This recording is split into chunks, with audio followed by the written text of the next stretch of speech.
Hey guys, this is Comic Uno, and I'm doing my review for Avengers Age of Ultron. So let's talk about this movie that we've all been waiting for good, 4 years now? So let's talk about this movie.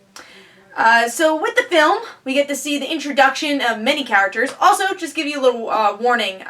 First part of this review will be no spoilers, and then I'm going to be going into the spoiler portions. I'll let you know. So just, what this whole movie is about is seeing the Avengers team assemble once again to defeat Ultron, who was created by Tony Stark, who was kind of this mishap AI who says, hey, I have no strings on me, and I want to destroy the world.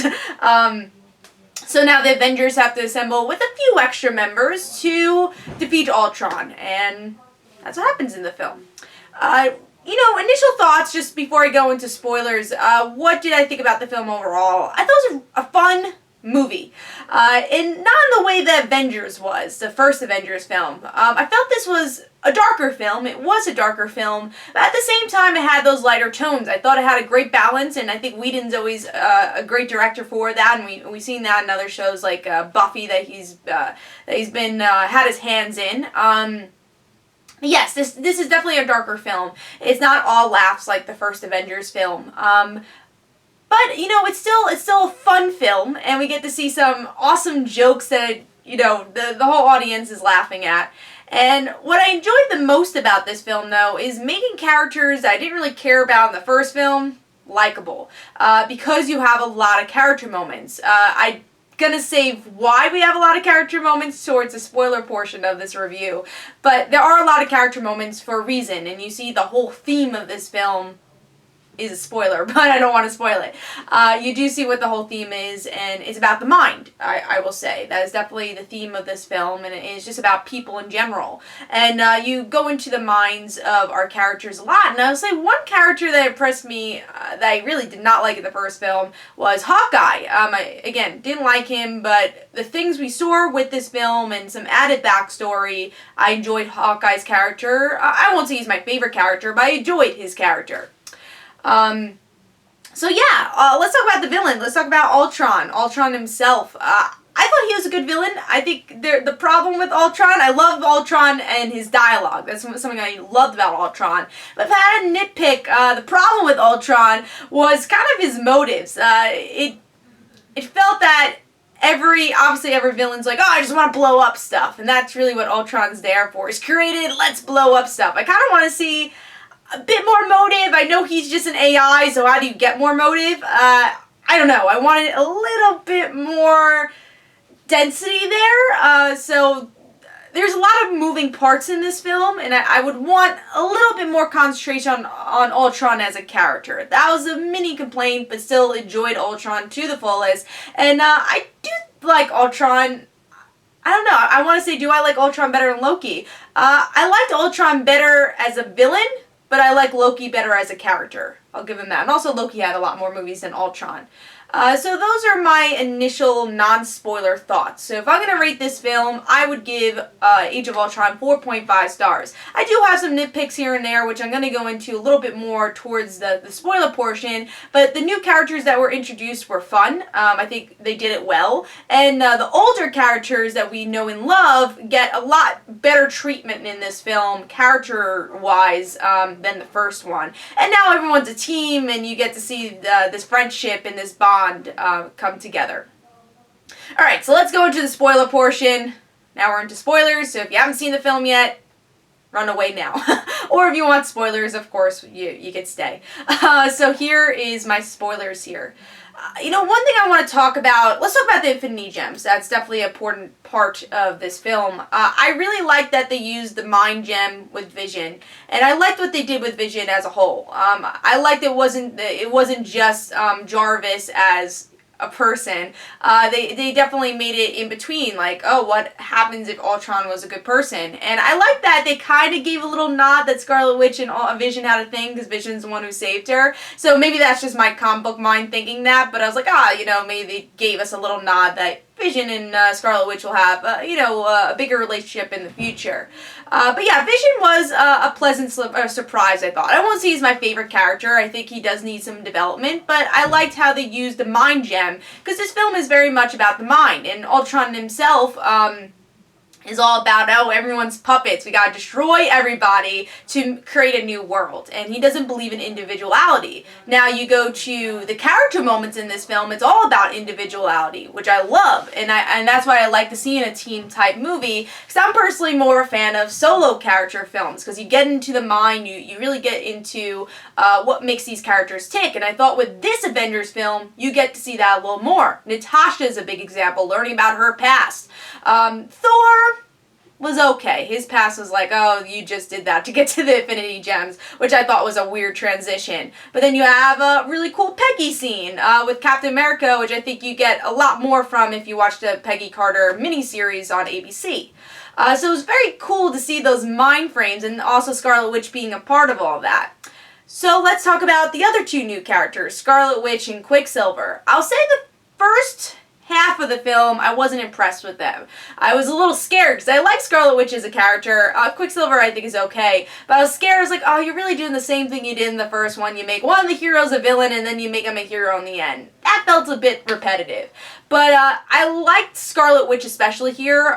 Spoiler alert, when her brother dies. I thought Pietro dying was actually a good thing. And I wouldn't mind Pietro staying dead. And actually I saw this with one of my friends, and she mentioned that maybe it's because of everything going on in X-Men, because they have to share the character. And I think that's a good point. They probably had to kill somebody off, and Pietro was the person that was a little bit more expendable because of the whole deal with Fox.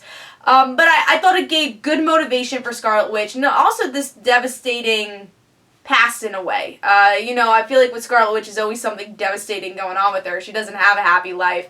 And at the same time, she uses that to become a stronger person. And I especially liked her and Hawkeye's moment where he says, yes, you've done wrong things, sure, but you could become an Avenger now. And she's like, yeah, I can. And I thought that was a good moment. Even though, obviously, Pietro and Wanda have a totally different backstory, I think Wanda's essence of what her character was about was pulled through towards the end of the film. But it was a little bit annoying that we had to see them as villains, of course. It's the same thing that we've seen in the past, but I did like the aftermath of it. So I thought they did well with those characters there.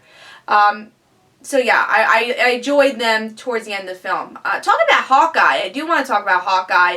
I love that he had a family, had a secret family. That actually made me enjoy his character a lot more. I will say it's different than the comics. I don't feel like he's the Clint of the comics. I'm seeing him more as this other universe character. And I don't think every movie character has to, be like their comic counterpart. I obviously would like to see that a little bit more. Hey, I would love to see Kate Bishop and all those other characters and, Spider-Woman and his relationship with Mockingbird. But I guess it just doesn't fit the MCU. And I think Jeremy Renner fits this side of Hawkeye a bit more than maybe our comic book side that we've seen with Clint. So I thought it was a nice change. Again, maybe hardcore Hawkeye fans are not going to be happy with it, but I liked it. It made me enjoy the character a bit more. It made me feel attached to the character a bit more. So that's definitely a thumbs up.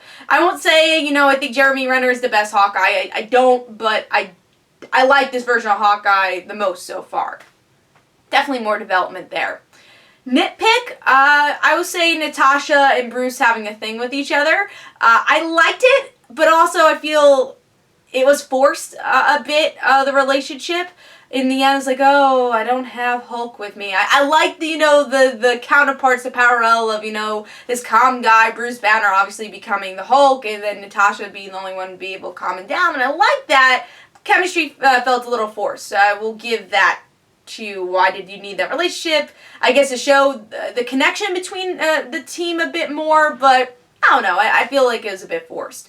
But I did love some of the beginning scenes. Seeing that this team is actually a team. That's something I loved about this film. And again, those fun moments of picking up the hammer or just making fun of Cap because, he's an oldie guy. So he'll say, oh, watch the language, and everyone making fun of that. So that was great. Some awesome cameos, too. Or not even cameos, just characters that become more important. Falcon, War Machine. It was cool to see that. Some little banter between Thor and Iron Man about who has the better girlfriend. That was fun. Yeah, and also, yeah, the ending with having a new team assembled. I like the new team, and Scarlet Witch looked a little bit more like her comic book counterpart, so that was cool. I don't like that every single time these Avengers movies end, someone has to disassemble and Iron Man's walking off to the sunset for no reason. He's like, yeah, I'm going again. Alright, bye. So it's like half the team always leaves for some reason. Thor at least had a reason because of the Infinity Gems.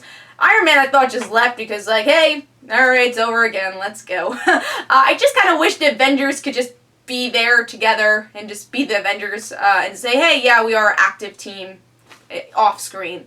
But that last line, Avengers, and then Chris Evans not saying assemble, I was like, oh, that's just a great ending. So that was a great ending. But yeah, as you could see, I had some minor nitpicks with the film. Ultron could have been a little bit better, but still loved his dialogue anyway, so it really doesn't matter. Action was pretty good. Some of the CGI was a little off, I felt, towards the beginning when they were trying to do everyone to go really fast. I thought it was a little off, but I mean, the CGI is beautiful for the film, so I'll give it that. But overall, I think this film got a lot accomplished, and it's just building the Marvel Universe even more, and I think a more recognizable Marvel Universe towards the comics, like the Avengers Mansion being built. I'm pretty sure that's the Avengers Mansion being built. I like the world of seeing, you know, S.H.I.E.L.D. being built up again. It was great seeing Maria and Nick Fury. So yeah, overall, I had a really fun time with this movie. I thought this was an improvement from the first film, and it just builds an awesome universe. Before I go, though, I just want to talk about that last shot of Thanos. Yeah, you know, I kind of wish we had a different little cliffhanger there.